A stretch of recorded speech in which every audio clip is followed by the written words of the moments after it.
Hello guys, so welcome back to my channel. So itutuloy lang natin yung ating continuation for AutoCAD. So, click nyo lang ulit yung AutoCAD application sa inyong laptop or computer.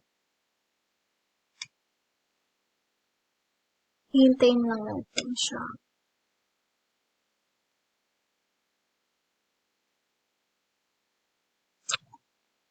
So, again guys, dito yung mga recent documents nyo.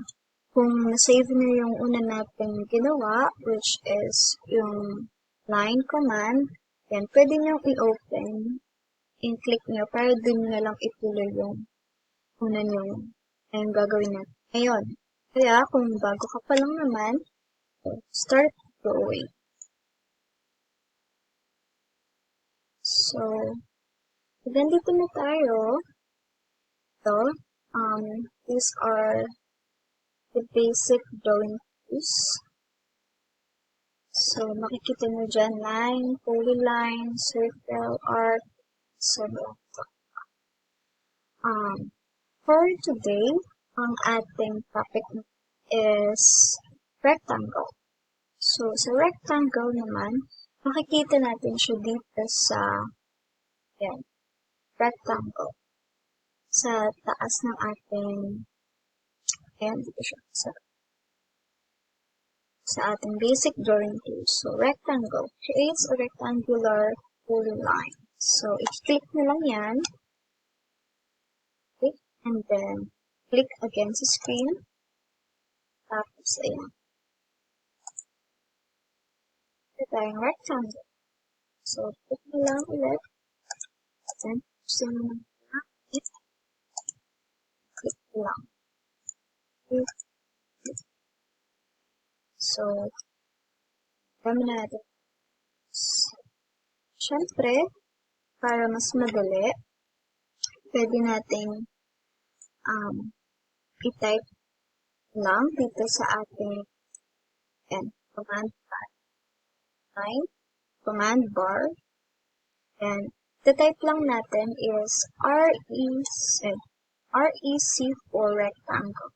So, REC, let's click it, and then REC, enter, ayan. So, pwede nyo rin i-type na mismo sa mismong screen lang para mas madali. C, enter. REC, enter. And, so, meron tayong rectangles. Para naman bigyan siya ng dimension, ang kailangan lang natin gawin is simply click REC, enter, and then click the screen. Yan. Tsaka natin i-specify kung anong dimension na gusto natin. So, for example, have 60. So, ito-type nyo lang 60, and then comma,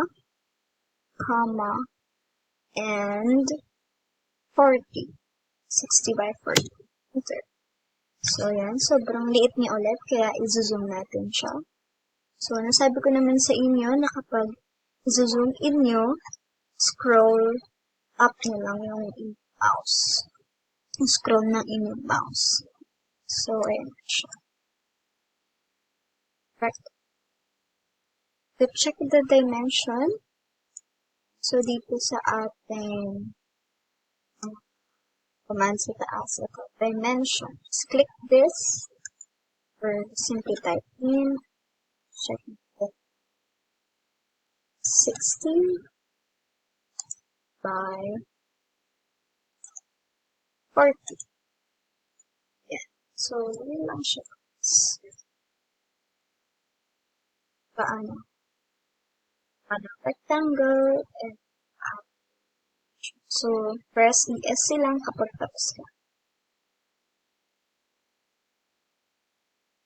So, sa iba, yung AutoCAD nila, hindi pa siya ganun ka-updated. Kaya, um, yung pwedeng, pwede niyong i-type is REC, enter, yan.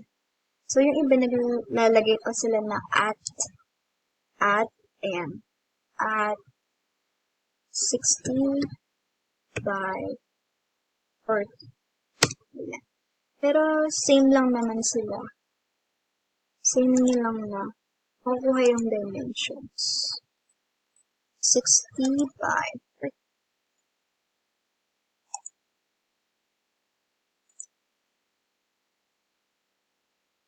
So, yan. Para i-exit ulit yung command, just click ESC sa upper left corner ng keyboard. Yan. So, ganyan lang siya kadali. Rectangle. Yan. Thank you guys for watching. I hope tulong to, especially sa mga beginners natin na nag-aaral ng AutoCAD. Thank you guys. God bless.